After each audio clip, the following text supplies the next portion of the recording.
വീണ്ടും വരുന്നവനായ കർത്താവായ യേശു ക്രിസ്തുവിൻ്റെ നാമം മഹത്വപ്പെടുമാറാകട്ടെ. JCNDSD അഥവാ യേശു ക്രിസ്തുവിൻ്റെ പുതിയ നിയമരക്ഷയുടെ ഉപദേശം എന്ന വാട്സാപ്പിലൂടെ ഒരു പ്രാവശ്യം കൂടി ദൈവവചനം ഷെയർ ചെയ്യുവാൻ അനുവദിച്ച കൃപാലുവായ ദൈവത്തിന് മഹത്വം.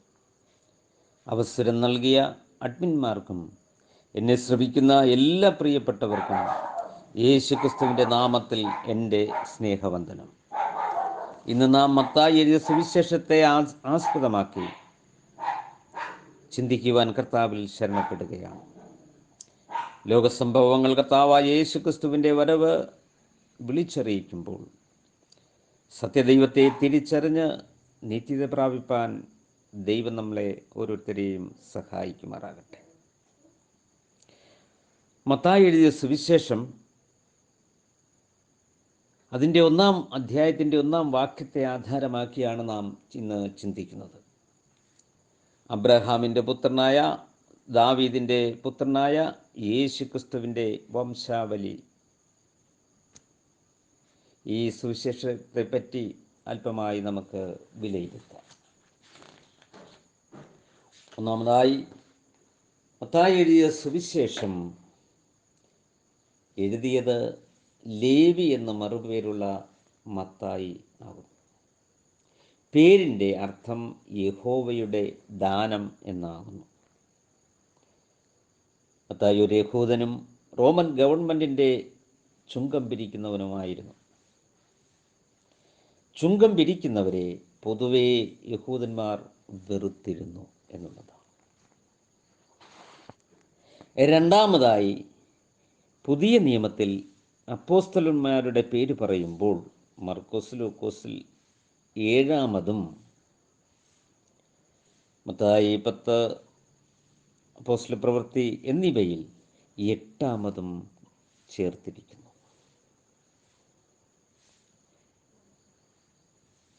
സ്തോത്രം. അതുകൊണ്ട് മത്തായി ചുങ്കം പിരിക്കുന്നവനും പൊതുവെ യഹൂദന്മാർ വെറുത്തിരുന്ന ഒരു വ്യക്തിയുമായിരുന്നു. ചുങ്കസ്ഥലത്ത് നിന്നും സകലവും ഉപേക്ഷിച്ച് കർത്താവായ യേശു ക്രിസ്തുവിനെ അനുഗമിച്ചു എന്നുള്ളതാണ്. 9 വർഷം യഹൂദാദേശത്ത് കർത്താവിന് വേണ്ടി നിലകൊണ്ടു. എത്യോപ്യ, ഈജിപ്റ്റ്, മാസിഡോണിയ എന്നിങ്ങനെ അനേകം രാജ്യങ്ങളിലും പ്രവർത്തിച്ചു. AD 60 എത്യോപ്യയിൽ വെച്ച് ശത്രുക്കളുടെ വാളാൽ കൊല്ലപ്പെട്ടു എന്ന് ഐതിഹ്യം പറയുന്നു. പുസ്തകത്തിൻ്റെ പ്രാധാന്യം. യേശു ക്രിസ്തു യഹൂദന്മാരുടെ രാജാവായ മശിഹയെ അവതരിപ്പിക്കുന്നു. അപ്പോൾ യേശു ക്രിസ്തു യഹൂദന്മാരുടെ രാജാവായ മശിഹയാണ് എന്ന് ഈ സുവിശേഷത്തിലൂടെ അവതരിപ്പിക്കുന്നു. ഇതാണ് ഈ സുവിശേഷത്തിൻ്റെ പരമമായ ഉദ്ദേശം. സുവിശേഷമെന്ന പുതിയ നിയമത്തിൽ 77 പ്രാവശ്യവും 12 പ്രാവശ്യം മാത്രം മത്തായിയുടെ സുവിശേഷത്തിൽ നമുക്ക് കാണുവാൻ കഴിയുന്നു. ഇപ്പോൾ പുതിയ നിയമത്തിൽ 77 പ്രാവശ്യം ഇത് പറഞ്ഞിരിക്കുമ്പോൾ മത്തായി എഴുതിയ സുവിശേഷത്തിൽ 12 പ്രാവശ്യം മാത്രം രേഖപ്പെടുത്തിയിരിക്കുന്നു. ദാവീദിൻ്റെ ജന്മസ്ഥലമായ ബേത്ലഹേമിൽ തന്നെയാണ് ക്രിസ്തു ജനിച്ചതെന്ന് മത്തായി ഊന്നി പറയുന്നു. ദാവീദിൻ്റെ പുത്രനായും അബ്രഹാമിൻ്റെ പുത്രനായും അവതരിപ്പിച്ചുകൊണ്ട് സുവിശേഷം ആരംഭിക്കുന്നു. ഇതിൽ ദാവീദിൻ്റെ പുത്രനായി 7 പ്രാവശ്യം വിശേഷിപ്പിച്ചിരിക്കുന്നു. ഈ സുവിശേഷത്തിൽ മാത്രം തൻ്റെ തേജസ്സിൻ്റെ സിംഹാസനമെന്ന് യേശു പറയുന്നുള്ളൂ. ഇതിൽ മാത്രമേ യെരുശലേമിനെ വിശുദ്ധ നഗരം എന്ന് പറയുന്നത്. മഹാരാജാവിൻ്റെ നഗരമെന്നും ഈ സുവിശേഷത്തിൽ രാജ്യം എന്ന പദം 50-ൽ പരം പ്രാവശ്യം പറയുന്നു. പുതിയ നിയമത്തിൽ മറ്റൊരിടത്തും കാണാത്ത സ്വർഗരാജ്യം എന്ന പദപ്രയോഗം 32 പ്രാവശ്യം ആവർത്തിച്ചിരിക്കുന്നു. മറ്റു സുവിശേഷങ്ങളിൽ ഉള്ളതിനേക്കാൾ കൂടുതലായി ക്രിസ്തുവിൻ്റെ ജീവിതത്തിൽ പഴയ നിയമ പ്രവചനങ്ങൾ നിറവേറിയതായി കാണുന്നു.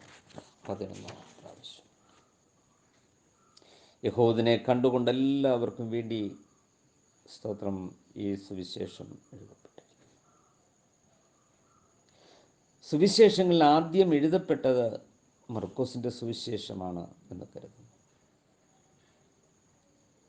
ഇതിൻ്റെ ലക്ഷ്യമെന്ന് പറയപ്പെടുന്നത് നിത്യരാജാവായ മശിഹയാണ് യേശു ക്രിസ്തു എന്ന് തെളിയിക്കും.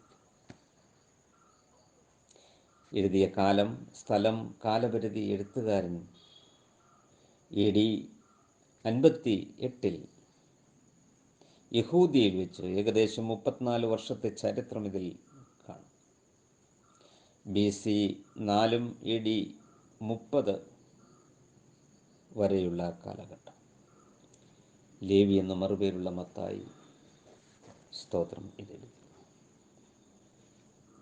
സുവിശേഷത്തിൽ ക്രിസ്തു വാഗ്ദത്ത മശിഹയായി വെളിപ്പെടും. കർത്താവായ രാജാവായി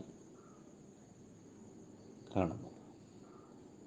ഇപ്പം വാഗ്ദത്ത മശിഹയായ കർത്താവായ രാജാവായി നമുക്ക് ഈ സുവിശേഷത്തിൽ കാണുവാൻ കഴിയും.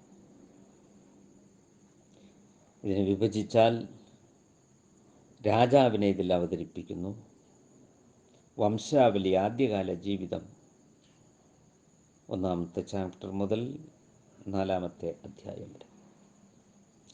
രാജാവിൻ്റെ ഭരണപരമായ ധാർമ്മിക നിയമങ്ങൾ ഗിരിപ്രഭാഷണത്തിലൂടെ വ്യക്തമാക്കുന്നു. ലോകത്തനേക മഹാന്മാരെ വളരെയേറെ സ്വാധീനിച്ച ഒന്നാണ് ഗിരിപ്രഭാഷണം. രാജാവിൻ്റെ അധികാരം വെളിപ്പെടുത്തുകയും താൻ നിരസിക്കപ്പെടുകയും ചെയ്യുന്നത് 8-ാം അധ്യായം 12 അധ്യായം വരെ നമുക്ക് കാണാൻ കഴിയും. രാജ്യത്തിൻ്റെ മർമ്മങ്ങൾ, രാജാവിൻ്റെ 1-2 വരവിൻ്റെ മധ്യയുള്ള കാലഘട്ടം എന്നിവ 13-ാമത്തെ ചാപ്റ്ററിൽ രേഖപ്പെടുത്തിയിരിക്കുന്നു. നിരസിക്കപ്പെട്ട രാജാവിൻ്റെ ശുശ്രൂഷ 14-ാം അധ്യായം മുതൽ 23-ാം വരെയും നമുക്ക് കാണാൻ കഴിയും. മടങ്ങി വരുവനെ കുറിച്ചുള്ള പ്രവചനം അല്ലെങ്കിൽ ഒലിവുമല പ്രഭാഷണം ചാപ്റ്റർ 24-25 നമുക്ക് കാണാൻ കഴിയും. രാജാവിൻ്റെ മരണവും പുനരുദ്ധാനവും ചാപ്റ്റർ 26-28 സ്തോത്രം നമുക്ക് രേഖപ്പെടുത്തിയതായി കാണാം ഈ അധ്യായങ്ങളിൽ.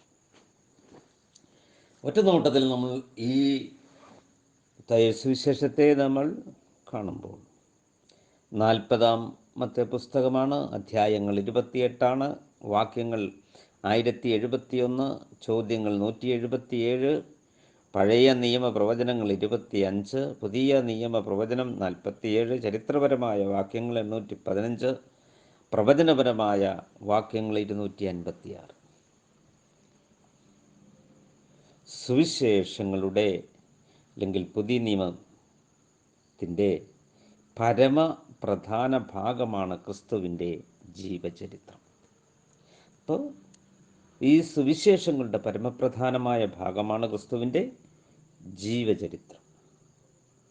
സുവിശേഷം എന്നതിന് ഗ്രീക്കിൽ ഏവൻഗേലിയോൻ എന്നാണ്. ഈ വാക്കിൻ്റെ അർത്ഥം നല്ല വർത്തമാനമാണ്.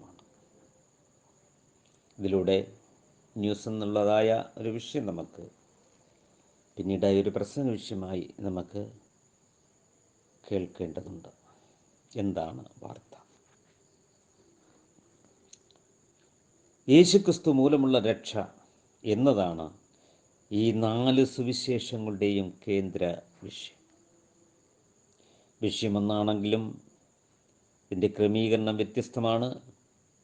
4 വീക്ഷണകോണിൽ നിന്നും 4 സുവിശേഷങ്ങളെ നമുക്ക് ദർശിക്കുവാൻ കഴിയും. അവൻ്റെ അസ്തിത്വം, മാനുഷിക വംശാവലി, ജനനം, മരണം, പുനരുത്ഥാനം, സ്വർഗാരോഹണം, മടങ്ങിവരവ് എന്നിവയാണ് പ്രധാന പ്രതിപാദ്യ വിഷയം.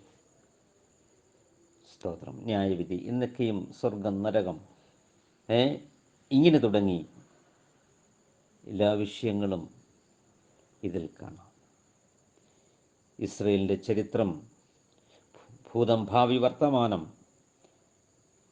ഈ നിത്യത വരെയുള്ളതായ കാര്യങ്ങളെ ഇതിനകത്ത് നിന്ന് നമുക്ക് പഠിക്കുവാൻ കഴിയും. അപ്പോസ്തല കാലങ്ങൾ 25 പുസ്തകങ്ങൾ യേശുക്രിസ്തുവിൻ്റെ ചരിത്രം വിവരിക്കുന്നു. എന്നാൽ 2-ാം നൂറ്റാണ്ടിലെ ഡഷ്യൻ, ഐറിനിയോയുസ് എന്നീ സഭാപിതാക്കന്മാർ ഈ 4 സുവിശേഷം, ഈ പുസ്തകങ്ങളെ മാത്രമേ സുവിശേഷങ്ങൾ എന്ന പേരിൽ അംഗീകരിച്ചിട്ടുള്ളൂ. അപ്പോൾ അപ്പോസ്തോലന്മാരുടെ കാലഘട്ടങ്ങളിൽ എഴുതപ്പെട്ട 25 പുസ്തകം യേശുക്രിസ്തുവിൻ്റെ ജീവചരിത്രം വിവരിക്കുന്നു എങ്കിലും 4 സുവിശേഷങ്ങളെ മാത്രമാണ് സുവിശേഷം എന്ന പേരിൽ അവർ അംഗീകരിച്ചിട്ടുള്ളൂ. സുവിശേഷം എന്ന പദം പുതിയ നിയമത്തിൽ 77 പ്രാവശ്യം നമുക്ക് കാണാം. അതിൽ 12 മാത്രം മത്തായി സുവിശേഷത്തിലൂടെ കാണാം എന്ന് കരുതുന്നു. 4 സുവിശേഷം തമ്മിലുള്ള അന്യോന്യ ബന്ധം, ആദ്യത്തെ 3 സുവിശേഷങ്ങൾ സാരസംഗ്രഹം അല്ലെങ്കിൽ അഥവാ സമവീക്ഷണ സുവിശേഷങ്ങൾ എന്ന് പറയുന്നു. യേശുക്രിസ്തുവിൻ്റെ ജീവിതം, ശുശ്രൂഷ ഇവയെക്കുറിച്ചുള്ള സമവീക്ഷണം മത്തായി, മർക്കോസ്, ലൂക്കോസ് എന്നീ 3 സുവിശേഷങ്ങളിലും കാണാം. ഗലീലയിലെ ശുശ്രൂഷ വെളിപ്പെടുത്തുന്നു. എന്നാൽ യോഹന്നാൻ യഹൂദിയിലെ ശുശ്രൂഷയാണ് പ്രാധാന്യം കൊടുത്തത് എന്ന് നമുക്ക് കാണാൻ കഴിയും. ആദ്യ സുവിശേഷങ്ങളിൽ യോഹന്നാൻ സ്നാപകൻ്റെ തടവിന് ശേഷമുള്ള കർത്താവിൻ്റെ ശുശ്രൂഷയെക്കുറിച്ച് പറയുമ്പോൾ, യോഹന്നാൻ്റെ സുവിശേഷത്തിൽ അതിനു മുൻപുള്ള ആദ്യകാല ശുശ്രൂഷയെപ്പറ്റി പറയുന്നു. ഇതിന് വളരെ മാഹാത്മ്യങ്ങളുണ്ട് എന്നുള്ളതാണ്. യേശുവിനെ രാജാവായി ഒന്നായത് ചിത്രീകരിച്ചിരിക്കുകയും യഹൂദന്മാരുടെ രാജാവായി ചിത്രീകരിച്ചിരിക്കുന്നു. സ്വർഗരാജ്യമെന്ന് 32 പ്രാവശ്യം ഇതിൽ പറയുന്നു. ദൈവരാജ്യമെന്ന് 4 പ്രാവശ്യം പറയുന്നു. ദാവീദിൻ്റെ പുത്രൻ എന്ന് 7 പ്രാവശ്യം പറയുന്നു. പഴയ നിയമത്തിൽ നിന്ന് ഏകദേശം 65 പ്രാവശ്യം സൂചനകളുണ്ട് എന്നുള്ളതാണ്. ഇത് യഹൂദന്മാർക്ക് വേണ്ടിയും സകല മാനവജാതികൾക്കും വേണ്ടി ഇത് നിലകൊള്ളുന്നു. യേശുക്രിസ്തുവിൻ്റെ വംശാവലിയിൽ 2 പുറജാതി സ്ത്രീകളെ ഉൾപ്പെടുത്തിയിരിക്കുന്നു.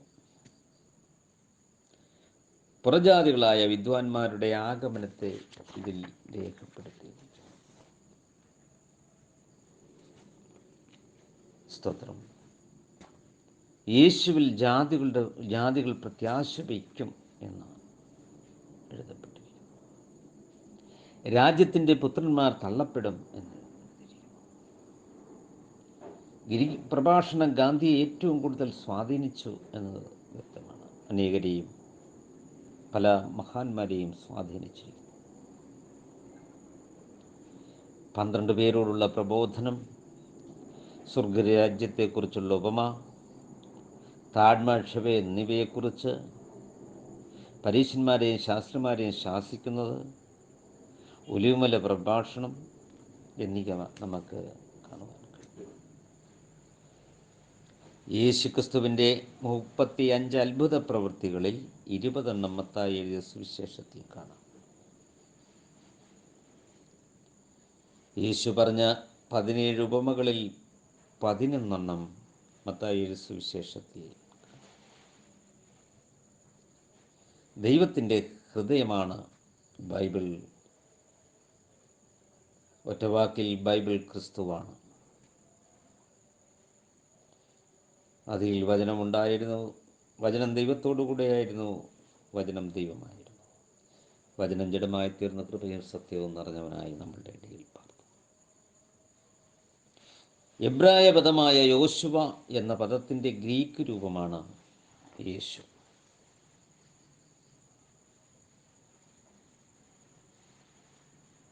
ദൈവം മനുഷ്യനായി ജഡമെടുത്തതാണ് യേശു.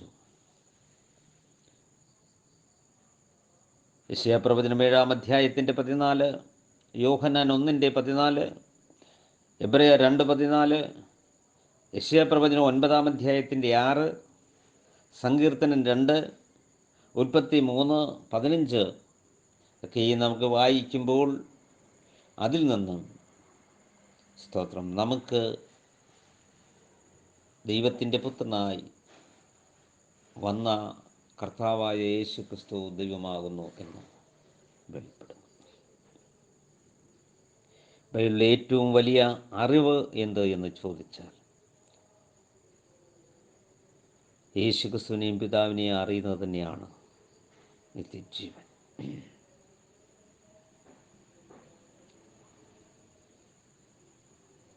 വംശാവലി എന്നുള്ളതായിരിക്കുന്ന വിഷയത്തെ പറ്റി നാം ചിന്തിക്കുമ്പോൾ, മത്തായിയിൽ അബ്രഹാം തുടങ്ങി യേശുവിനെ 42 തലമുറകളെക്കുറിച്ച് പറയുമ്പോൾ, ജോസഫ് തുടങ്ങി ആദം വരെ 56 തലമുറകളെക്കുറിച്ച് ലൂക്കോസിൽ വിവരിക്കുന്നു.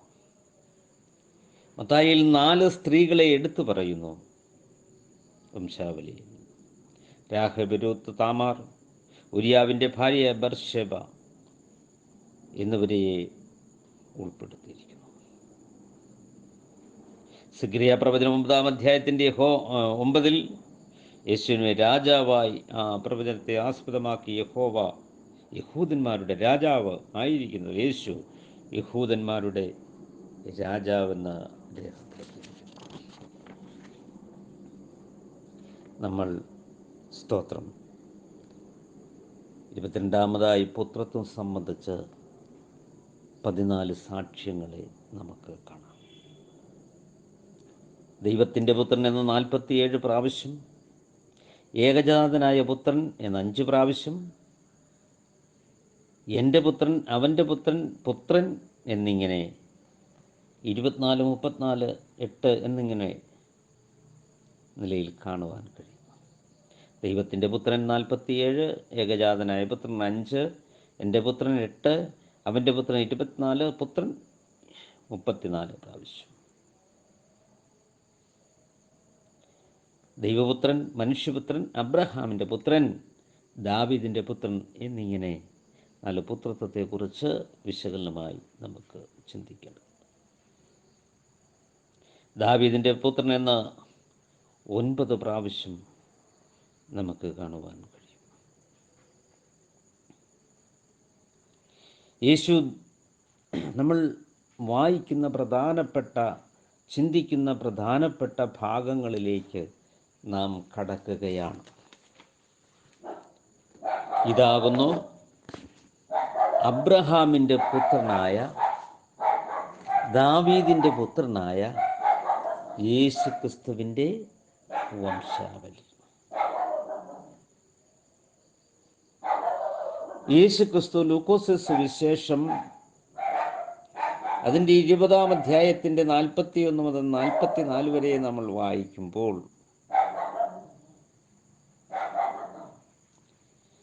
യേശു ക്രിസ്തു ദാവീദിൻ്റെ പുത്രനാകുന്നത് എങ്ങനെ?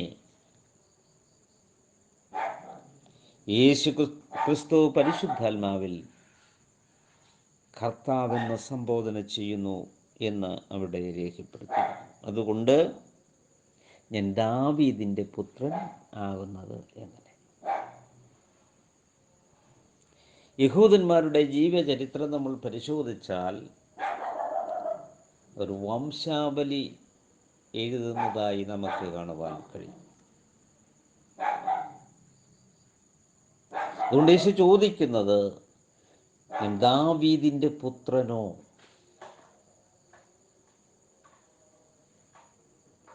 സ്തോത്രം. സങ്കീർത്തനം 2-ാം അധ്യായത്തിൽ ഇവനെൻ്റെ പുത്രൻ, സ്നാനസമയത്ത് പുത്രൻ, ഇവനെൻ്റെ പുത്രൻ. മർക്കോസ് സുവിശേഷം 12-ാം അധ്യായത്തിന് 34 ഇങ്ങനെ തുടങ്ങി. ഉൽപ്പത്തി പുസ്തകം 3:15 ഈ ഭാഗങ്ങളിലെല്ലാം യേശുക്രിസ്തുവിനെ സുവിശേഷങ്ങളിലൂടെ നാം പഠിക്കുമ്പോൾ സ്തോത്രം അവിടെ എഴുതിയിരിക്കുന്നു. എന്നാൽ യേശു ചോദിക്കുന്നത്, ഞാൻ ദാവീദിൻ്റെ പുത്രൻ ആകുന്നത് എങ്ങനെ? മർക്കോസിലെ സുവിശേഷം അതിൻ്റെ 12-ാം അധ്യായത്തിൻ്റെ 35-37 നമ്മൾ വായിക്കുമ്പോൾ, മർക്കോസ് അതിൻ്റെ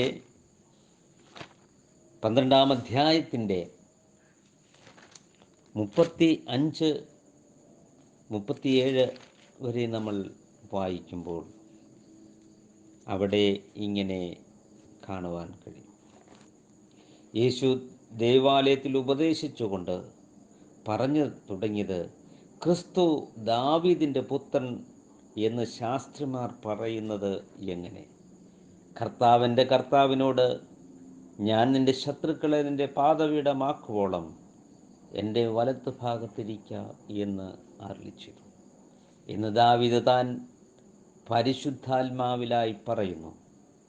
ദാവീദ് തന്നെ അവനെ കർത്താവെന്ന് പറയുന്നുവല്ലോ, പിന്നെ അവൻ്റെ പുത്രനാകുന്നത് എങ്ങനെ? അപ്പോൾ നമ്മളിവിടെ വംശാവലിയിൽ അബ്രാഹാമിൻ്റെ പുത്രനെന്നും ദാവീദിൻ്റെ പുത്രനെന്നും നമ്മളിവിടെ വായിക്കുന്നു. അങ്ങനെ യേശു ക്രിസ്തുവിൻ്റെ വംശാവലി യഹൂദന്മാർ അവരുടെ കുടുംബ പശ്ചാത്തലത്തിലെ വംശാവലി രേഖപ്പെടുത്തിയിരിക്കുന്നതായി നമുക്ക് ഉൽപ്പത്തി മുതൽ നമുക്ക് കാണുവാൻ കഴിയും. അത് അവർക്ക് കൊടുത്തിരിക്കുന്ന നിയമമത്രേ. ലൂക്കോസ് സുവിശേഷം അതിൻ്റെ 20-ാം അധ്യായത്തിൻ്റെ നമുക്ക് 41 മുതൽ വായിക്കുമ്പോൾ 20-ാം അധ്യായത്തിൻ്റെ വാക്യങ്ങളിൽ നമുക്ക് ഇത് കാണുവാൻ കഴിയും. എന്നാൽ അവൻ അവരോട്, ക്രിസ്തു ദാവീദിൻ്റെ പുത്രൻ എന്ന് പറയുന്നത് എങ്ങനെ?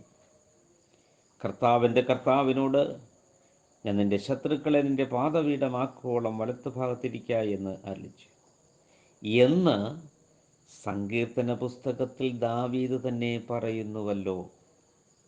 ദാവീദ് അവനെ കർത്താവെന്ന് വിളിക്കുന്നു, പിന്നെ അവൻ്റെ പുത്രനാകുന്നത് എങ്ങനെയെന്ന് ചോദിച്ചു. ഇപ്പോൾ ഇവിടെ പറയുകയാണ്, യേശുക്രിസ്തു ദാവീദിൻ്റെ പുത്രനാകുന്നത് എങ്ങനെ? ദാവീദ് പുത്രൻ ഓശന്ന എന്നൊക്കെ അവരാർത്തു. യേശു പറയുന്നു, വംശാവലി രേഖപ്രകാരം ദാവീദിൻ്റെ സന്തതിയായി ജനിക്കപ്പെട്ടു എങ്കിലും ഞാൻ ദാവീദിൻ്റെ പുത്രനല്ല ആകുന്നതെങ്ങനെ?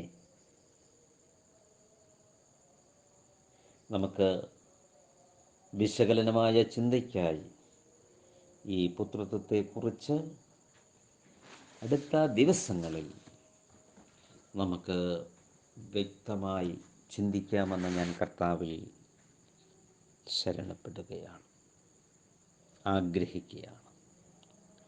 നമ്മളിവിടെ 1-ാം അധ്യായത്തിൻ്റെ 1-ാം വാക്യം വായിച്ചു. താഴെ സുവിശേഷം അബ്രഹാമിൻ്റെ പുത്രനായ ദാവീദിൻ്റെ പുത്രനായ യേശു ക്രിസ്തുവിൻ്റെ വംശാവലി. സ്തോത്രം. എന്നാൽ യേശു പറയുന്നു, ഞാൻ ദാവീദിൻ്റെ പുത്രനാകുന്നത് എങ്ങനെ? യേശു ക്രിസ്തുവിനെ ദൈവപുത്രൻ എന്ന് പറയുന്നു, മനുഷ്യപുത്രൻ എന്ന് പറയുന്നു. മനുഷ്യപുത്രൻ എന്ന നിലയിലാണ് എൻ്റെ പുത്രനെന്നും അവൻ്റെ പുത്രനെന്നും പുത്രനെന്നുമൊക്കെയും പറയുന്നത്. അപ്പോൾ ദൈവപുത്രൻ എന്ന് പറയുന്നു, മനുഷ്യപുത്രൻ എന്ന് പറയുന്നു, അബ്രഹാമിൻ്റെ പുത്രൻ എന്ന് പറയുന്നു, ദാവീദിൻ്റെ പുത്രൻ എന്ന് പറയുന്നു. യേശു ക്രിസ്തു പുത്രനാകുന്നത് എങ്ങനെ? നമുക്ക് തുടർന്നും ചിന്തിക്കാം. ദൈവം ഈ വചനങ്ങളാൽ നമ്മളെ ഓരോരുത്തരെയും സഹായിക്കുമാറാകട്ടെ, അനുഗ്രഹിക്കുമാറാകട്ടെ. ദൈവം നിങ്ങളുടെ ചിന്തകളെ രൂപപ്പെടുത്തുമാറാകട്ടെ. നമുക്ക് വിശകലനമായി ഈ സുവിശേഷത്തെക്കുറിച്ച് നമുക്ക് തുടർന്നും ഓരോ അധ്യായങ്ങളിലൂടെ നമുക്ക് ചിന്തിക്കാമെന്ന് ഞാൻ കർത്താവിൽ ആഗ്രഹിക്കുന്നു. സ്തോത്രം. ഇത് നമ്മുടെ ചിന്തയ്ക്കായിട്ട് നമ്മൾ പറഞ്ഞത്, യേശു ക്രിസ്തു പുത്രൻ ആകുന്നത് എങ്ങനെ, പിന്നെ അവൻ ആര്? ദൈവം നമ്മളെ സമൃദ്ധമായി അനുഗ്രഹിക്കുമാറാകട്ടെ. ആമേൻ. God bless you. ജീസസ്. യേശുവെ നന്ദി, യേശുവെ നന്ദി, യേശുവെ നന്ദി. ആമേൻ, ആമേൻ, ആമേൻ. കർത്താവായ യേശുവേ.